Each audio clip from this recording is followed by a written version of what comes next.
Hi hello నమస్తే peoples. ఈరోజు అయితే ఒక మంచి ప్లాన్ చెప్తానండి వీకెండ్కి. ఈ వీడియో అయితే మీ ఫ్రెండ్స్ ఇంకా ఫ్యామిలీకి షేర్ చేయండి.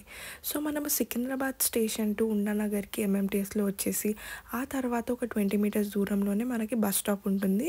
ఒక 10 మినిట్స్లో మాత్రం మనం ఈ బ్యూటిఫుల్ ప్లేస్కి అయితే వెళ్ళిపోవచ్చండి. మనం ఎక్కడో కాదండి, శంషాబాద్లో ఉన్న అమ్మపల్లి టెంపుల్కి అయితే వచ్చినాము. శంషాబాద్ నుండి అయితే 5 కిలోమీటర్స్, సికింద్రాబాద్ నుండి అయితే 30 కిలోమీటర్స్. బట్ ఇలా వెళ్తే మాత్రం మీకు చాలా ఈజీగా మీరు ఈ ప్లేస్కి చేరుకోవచ్చు. సండేస్ మాత్రం ఓన్లీ కొన్ని ట్రైన్సే ఉంటాయండి ఎంఎంటీఎస్. సో మేమైతే ఎర్లీ మార్నింగ్ అయితే స్టార్ట్ అయిపోయినాము.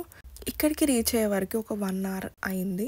సో మనం ఈ టెంపుల్ కోసం తెలుసుకునే కంటే ముందు శంషాబాద్ వెళ్ళినప్పుడు ఈ ప్లేస్ అయితే డెఫినెట్గా మిస్ కాకండి. ఆ ప్లేస్ ఏంటో నేను వీడియో ఎండ్లో చెప్తాను. ఈ టెంపుల్ స్పెషల్ అట్రాక్షన్ వచ్చేసి గాలి గోపురం అండి. చాలా పెద్దగా ఉంటుంది. తెలంగాణలో అయితే ఇది one of the oldest temple. ఈ టెంపుల్ అయితే 13th సెంచరీలో అయితే బిల్డ్ చేసినారండి. గుడి అయితే రినోవేషన్ అవుతుంది, బట్ బయటి నుండి అయితే చాలా బాగా అనిపిస్తుంది.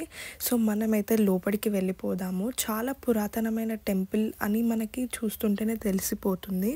సో మనకైతే స్టార్టింగ్లో ఇట్లా గజస్తంభం అయితే ఉందండి. ఇక్కడ హనుమంతుడు అయితే ఉండు. ఇక్కడైతే డెస్టినేషన్ వెడ్డింగ్స్ కూడా అవుతాయండి. ఇంకా ఫోటోషూట్స్కి అయితే ఇది one of the famous place. చూస్తున్నారు కదా గుడి ఎంత బాగుందో.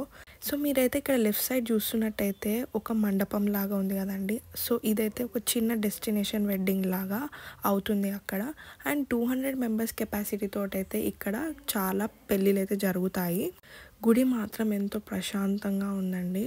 మనకి ఈ గుడిలో ఉన్న సీతారామ లక్ష్మణులు అయితే ఒకే రాయితోనైతే చేయబడ్డారండి. అది ఇంకొక స్పెషాలిటీ టెంపుల్లో. ఈ టెంపుల్ అయితే కోదండ రామాలయం అని కూడా అంటారండి. ఎందుకంటే అప్పుడు రాముడు 14 సంవత్సరాలు అరణ్యవాసం చేసినప్పుడు ఇక్కడ విశ్రాంతి తీసుకోవడం జరిగింది. సో ఆ గుర్తుగానే ఈ టెంపుల్ అయితే బిల్డ్ చేసినారండి.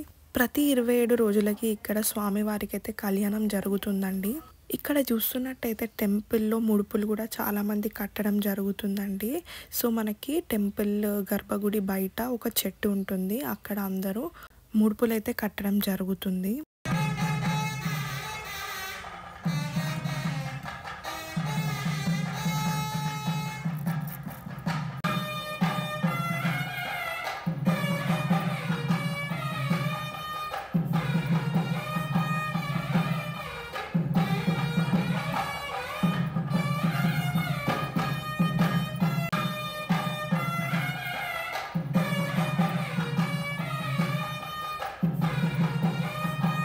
సో మనమైతే ఫైనల్గా దేవుని దర్శనం చేసుకొని బయటికి వచ్చినామండి. చూస్తున్నారు కదా ఇక్కడైతే ఫోటోషూట్స్ జరుగుతున్నాయి. చాలామంది అయితే ప్రీ వెడ్డింగ్ షూట్స్, షష్ఠి పూర్తి, ఇంకా half sorry functions, dhoti functions, ఇలాంటి చాలా ట్రెడిషనల్ ఫోటోషూట్స్ అయితే ఇక్కడ జరుపుతారు.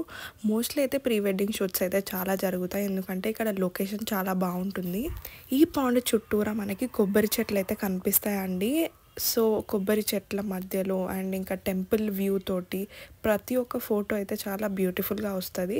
సో నేనైతే కొన్ని రీల్స్ చేయడానికి ట్రై చేసిన, చాలానే ఫొటోస్ కూడా తీసుకున్నా. సో మీరు కూడా అక్కడ వెళ్తే చాలా ఫొటోస్ తీసుకోవచ్చు. అండ్ సో కాస్ట్యూమ్ చేంజ్ చేసుకోవడానికి కూడా ఇక్కడ ఒక రూమ్ ఉండే. మీ గర్ల్ గ్యాంగ్తో వెళ్తే మాత్రం పక్కా మంచి ట్రెడిషనల్గా రెడీ అయ్యి వెళ్ళండి.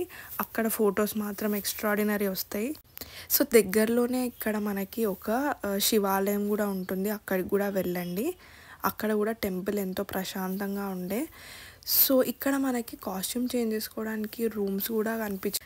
సో ఫైనల్గా అయితే మేము ఇక్కడ శివాలయం దగ్గర దర్శనం చేసుకొని ఇంకొంచెం ముందుకి హనుమాన్ టెంపుల్ కూడా ఉండే, అక్కడికి కూడా వెళ్ళిపోయి దర్శనం అయితే చేసుకున్నామండి. గుడి బయటికి వస్తుంటేనే ఆపోజిట్లో ఇట్లా హనుమాన్ స్టాచ్యూ అయితే మనకు కనిపిస్తుంది. సో ఇక్కడికి వచ్చినాక మనకి ఆటోస్ సో ఇలా రోడ్ పైనకి రాగానే ఒక ఆటో వచ్చిందండి. 2.7 కిలోమీటర్స్ దూరంలోనే మనకి ఒక ఫేమస్ అండ్ పురాతనమైన టెంపుల్ ఉంది. అక్కడికైతే వెళ్ళిపోతున్నాము. సో చూస్తున్నారు కదా మేమైతే ఫైనల్గా ఈ ప్లేస్కి అయితే వచ్చేసినామండి. ఈ ప్లేస్ మీకు ఆల్రెడీ విజిట్ అయి ఉంటే కింద కామెంట్స్లో మెన్షన్ చేయండి. సో ఈ టెంపుల్కి కూడా చాలా హిస్టరీ ఉంది. ఈ టెంపుల్ పేరు వచ్చేసి సిద్ధుల గుట్ట, శ్రీ వెండికొండ సిద్ధేశ్వర స్వామి దేవాలయం అని కూడా అంటారు. సో కొండల మధ్యలో ఇలా శివుడైతే మనకి దర్శనం ఇస్తాడండి. సేమ్ మనకి చెరువుగట్టులో అయితే ఎలా రాత్రి నిద్ర చేస్తారో అమావాస్య రోజు ఇక్కడ కూడా అలా నిద్ర చేస్తారంట చాలా మెంబర్స్. సో స్టార్టింగ్లో అయితే మనకి గణేశుడు ఉండు, అక్కడ దర్శనం చేసుకొని దెన్ గుడి లోపలికి వెళ్ళిపోయినామండి.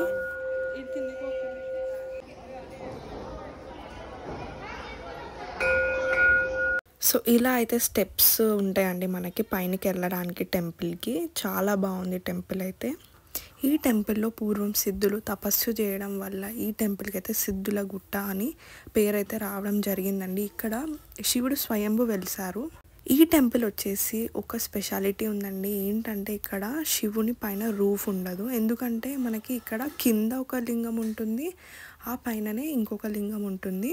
మనం దర్శనం చేసుకునేదైతే పైన లింగం అండి. ఇక్కడ మీరు చూస్తున్నట్టయితే ఈ కొండలన్నీ తెల్లగా ఉండడంతో ఇక్కడ వెండికొండ సిద్ధేశ్వర స్వామి అని పేరైతే రావడం జరిగింది. సో ఇదైతే one of the oldest temple అండి.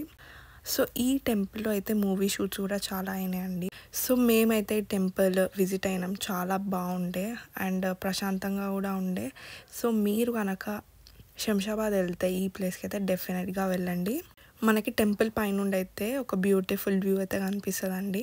ఇక్కడ మనకి పక్కకి అమ్మవారు టెంపుల్ కూడా ఉంటుంది అండ్ వీరభద్ర స్వామి టెంపుల్ కూడా ఉంటుందండి. సో మీకు టైం ఉంటే స్టాచ్యూ ఆఫ్ ఈక్వాలిటీ కూడా మీరు వెళ్ళొచ్చు అండ్ శంషాబాద్ కాళీమాత టెంపుల్ కూడా మీరు వెళ్ళొచ్చు ఇక్కడ నుండి నియరెస్ట్ ప్లేసెస్. సో ఈ వీడియో కనుక మీకు నచ్చినట్టయితే లైక్, షేర్, సబ్స్క్రైబ్ చేయండి అండ్ ఈ వీడియో అయితే మీ ఫ్రెండ్స్కి షేర్ చేయండి. So that me next plan డెఫినెట్గా ఇలాంటి ఒక బ్యూటిఫుల్ ప్లేస్కి అయితే వెళ్ళొచ్చు. సో మనం టెంపుల్ కిందికి దిగగానే మనకి ఇక్కడ హనుమాన్ టెంపుల్ కూడా ఉండే. సో అక్కడైతే దర్శనం చేసుకొని మీరు కావాలంటే కొండపైనకి కూడా వెళ్ళొచ్చు, ఆవే కూడా ఉంది. బట్ మేము ఆల్రెడీ మాకు ట్రైన్కి టైం అవుతుండే. సో మేమైతే మళ్ళీ ఉండానగర్కి వెళ్ళిపోయినాం అక్కడ నుండి. ఇంకా దగ్గర ఉండానగర్ ఇక్కడ నుండి అయితే. సో ఫైనల్లీ అయితే మేము ఇలా మా వీకెండ్ ఎండ్ చేసినాం. సో అక్కడ నుండి అయితే మేము ఆటో తీసుకున్నామండి. సమ్హౌ మాకు ఒక ఆటో దొరికింది. సో సిద్ధులగుట్ట నుండి 1.5 కిలోమీటర్స్లోనే మనకి మళ్ళీ రైల్వే స్టేషన్కి వచ్చేసి సికింద్రాబాద్కి వెళ్ళినామండి. మీరు ఆల్రెడీ ఈ ప్లేస్కి వెళ్ళి ఉంటే కింద కమెంట్ చేయండి.